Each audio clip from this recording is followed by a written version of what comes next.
We're going to go back to our interview now. I have just a few more questions that I want to talk to you about. The primary areas are, we were talking about frontal issues, and we were talking about motivation and initiation of task. He has a childlike dependency. Tell me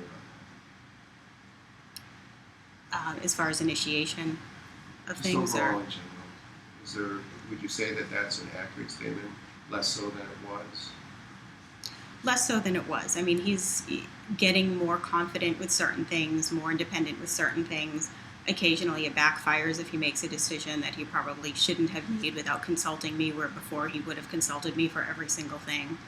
Now he's trying to, and I encourage him to be more independent. But of course, there are still some things that he should check with me if he's not sure, and other things that would be just a courtesy of a husband and wife to check with before either of us went forth and did something. He's having some trouble with decision making. Yes. And primarily in the area of more complex judgment issues. Mm-hmm. He told us a story about the contribution to the jamboree. Right. Is that a good example? That is a good example, and that's something that, financially we had always agreed, even prior to his accident, if we were going to spend a substantial amount of money, something over $100, $150, we would always check with each other on that. That surprised me that he didn't check with me on the amount before going forth with it. And, I was thinking something more along the lines of $100. He was thinking along the lines of $500 or more right off the bat, and we just hadn't discussed that. And Do you think there's maybe a higher level functioning that hasn't been developed yet involved in that understanding the distinction between $100 and $500 in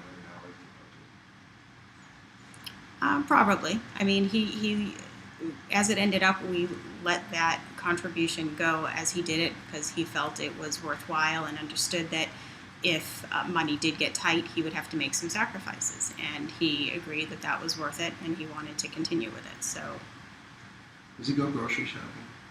very rarely. Have you ever done that with him? We've tried. When he first came out of the hospital, there was much too much stimulus. It would bother him. He'd be dizzy. He'd have headaches. It was he just couldn't handle it. After we went down the very first aisle, he had to just go to the car and lay down. He couldn't do it. So you never even got to the challenge of deciding which item to purchase? He's come shopping much later in the last year, and he, in general, isn't that impulsive, but when it comes to that, he is. He has a problem. He just wants whatever's on the shelf. He doesn't care if we have it at home. He doesn't care if it's on sale. He'll just, so I that's one of the things I try to keep for myself as a chore, and I don't usually have him go shopping alone.